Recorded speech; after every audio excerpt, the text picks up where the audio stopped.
Unless you can tell me right now that you believe that I, as a trans woman, right now, right here, am a woman, then we don't have a lot to work on here. You want to talk about listening to the community? If you can't start with that basic foundational principle that we are who we say we are. Canadians get a close look at what re-education actually looks like. Danielle Smith in some hot water with her constituency over what has surfaced on Twitter recently. There's some re-education training. We're going to get into that video, but a little bit of the backstory on what this is all about. Now, this is from CTV Edmonton. Premier Mull's reinstatement of controversial MLA booted from UCP caucus. A controversial MLA banned from the UCP caucus could soon be back in the governing party. Jennifer Johnson was forced to run as an independent after she made derogatory remarks about transgender students.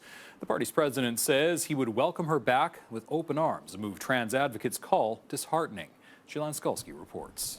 Well, we'll get into this. What Danielle Smith actually had to say there is what's important here. She is taking her job as MLA representative very seriously. It's a job, Lacombe-Panoka MLA. She's taking her job very seriously, Danielle Smith says there.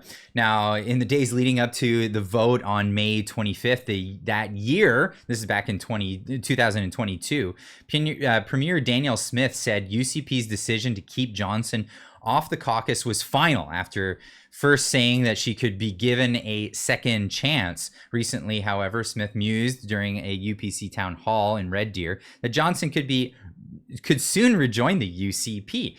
Give her a second chance to speak, put it out on the record what she meant, what she really said, and how she really feels. And the premier said during the town hall, adding Johnson could be welcomed back after Smith passes new policy pertaining to trans youth, and not to mention having to go through this re-education, which they don't really add in this article. It's the omissions of things that are really frustrating about the news here in Canada. Now, comments came from audio that had surfaced from September of 2022 before Johnson won the UCP nomination, in which he is heard telling a group that Alberta's high-ranking education system counts for little set against the issue of transgender students, comparing their presence to a batch of cookies laced with feces. Now, they go to misquote her here. It took me a while. It's really hard to find the full quote.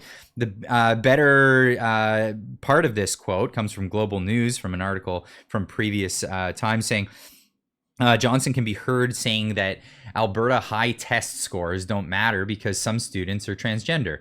It doesn't, and again, I think this is taken out of context. This is the best context that I could get of this. I'd love to have her on the show to tell us in full context what she meant. It does not matter in the quote here that we're on top 3% in the world. Who cares if they got 98 or 89% in chemistry, 30? Who cares that they're entering post-secondary if they're chemically castrated, she said in the recording. Now, the context is missing from that. Johnson went on to compare a handful of transgender students in the school system to mixing a teaspoon of feces into a batch of baked goods. And then here's the actual quote.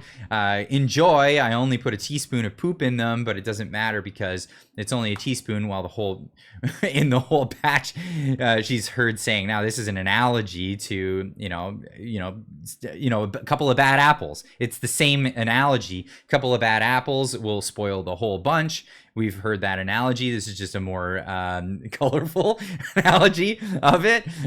Putting a teaspoon of poop in the cookie dough.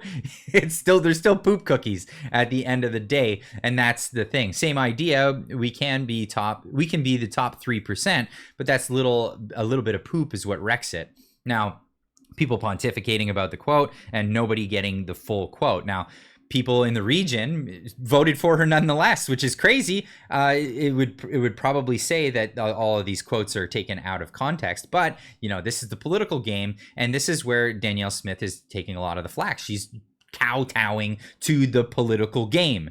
And instead of just doing what people elected her to do, and that was to get away from dealing with this political game and just do things, having a mandate to govern.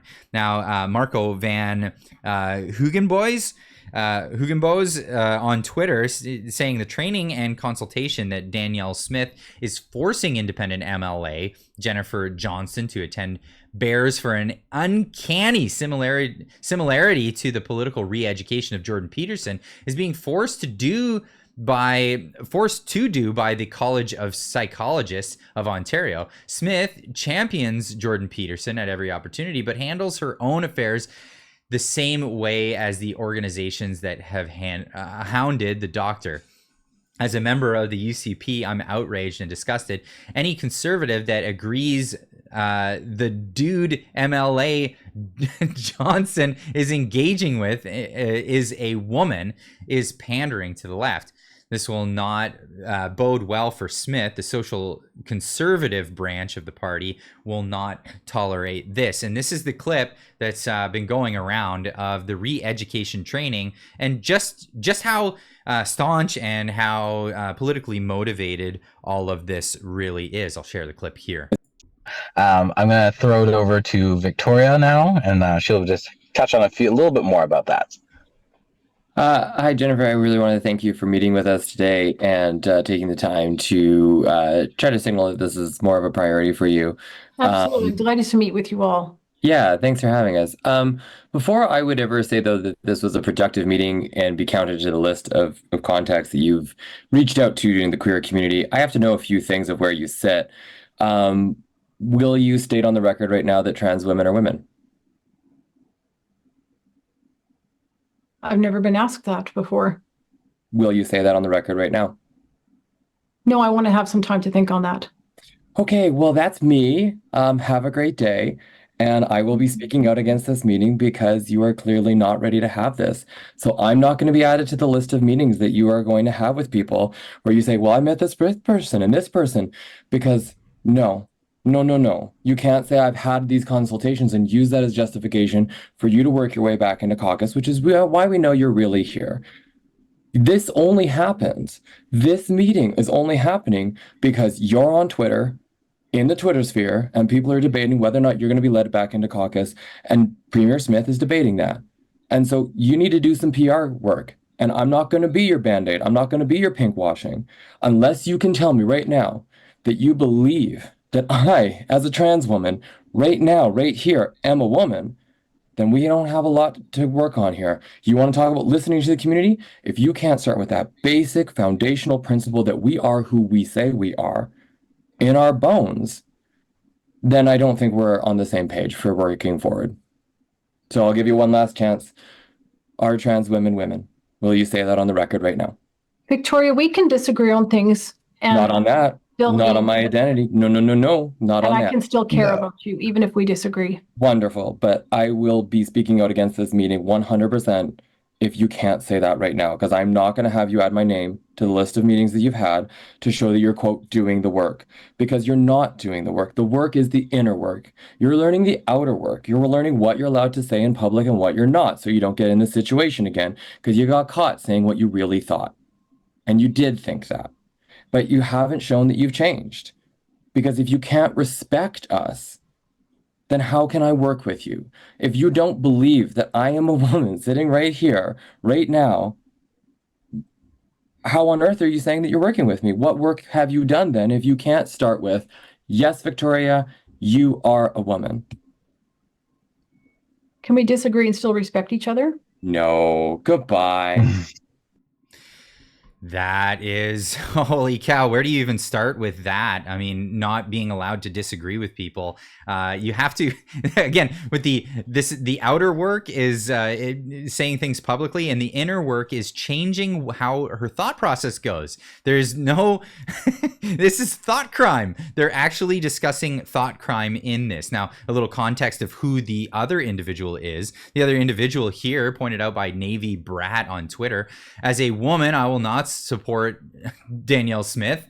You need to correct this ASAP. Smith is not only allowed MLA Jennifer Johnson to be abused by a man, she allowed this communist to try to indoctrinate Jennifer Johnson to embrace the demise of females and women. So this is Karla Marx.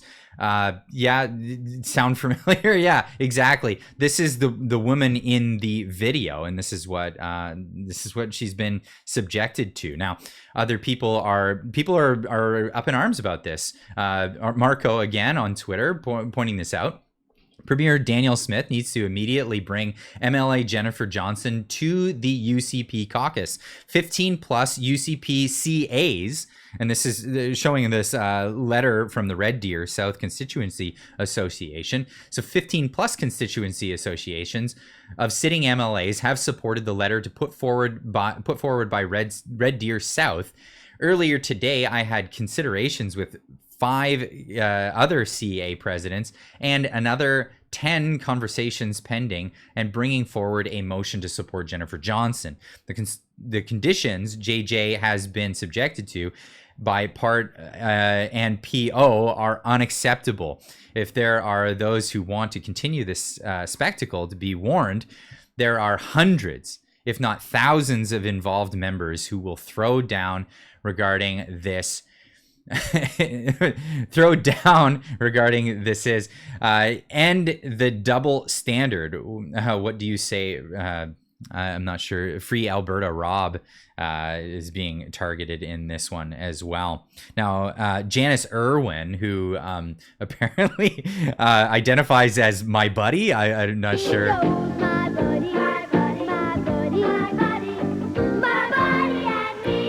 Regardless of how she identifies, this is she's standing up against her being reinstated as a UCP MLA.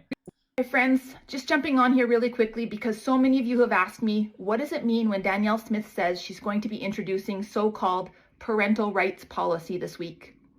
Admittedly, I don't exactly know what it means yet, but I can tell you I have a pretty big worry that it's going to mean that life just got more difficult for queer and trans kids in schools. But it doesn't have to be this way. And I know so many of you are worried and so many of you are concerned about what this could look like. Listen, there's power in the people. So many of you spoke out in 2019 when the UCP made it more difficult for young people to access GSAs, gay straight alliances in schools. So we need to do that again. So let's stay tuned. Let's wait to see what the details are. We won't wait too long and we won't be quiet. And for those folks right now who are worried, who are sad, who are angry, listen, all your feelings are valid. And I need you to know that we see you, we love you, and we're going to fight for you. Who's with me? All your feelings are just that. They're feelings. And this is where we're at with this. And it's crazy that we're even discussing this. Now, many people are also giving their opinion on this re-education camp in Alberta. This is, I never thought that I would see this coming out of that province, but this is where we're at. William Marcus, MD, saying in Alberta, conservative UCP politicians like MLA Jennifer Johnson are being forced to undergo re-education in what they're allowed to believe and say. This is crazy. Thought police in Canada. Canada not free yet. Says it is true that Jennifer Johnson was kicked out of caucus because she would not agree that a trans woman is a woman. Wow. Then Danielle Smith has no gonads and is pandering to a minuscule minority in an effort to please everyone. Cannot be a woman via surgery and castration. Sorry, that's not how that works. No, it's not how that works at all. Leave a comment in the comment section down below. I'd love to hear what you have to say about this. We know that Hands Off Our Kids is having another 1 million person march coming up on this Friday coming up, and that's going to be across Canada. And there's a lot of pushback from these communities, but they seem to have it looks like they have a hold of power somehow in Canada, and they're able to enforce their will on even conservative ridings, getting people kicked out of Conservative parties. This is unbelievable. I can't even believe that I'm reporting on this out of Alberta, of all places. Anyway, leave a comment in the comment section down below. Let me know what you think. And of course, we'll see you in the next one. Keep on trucking.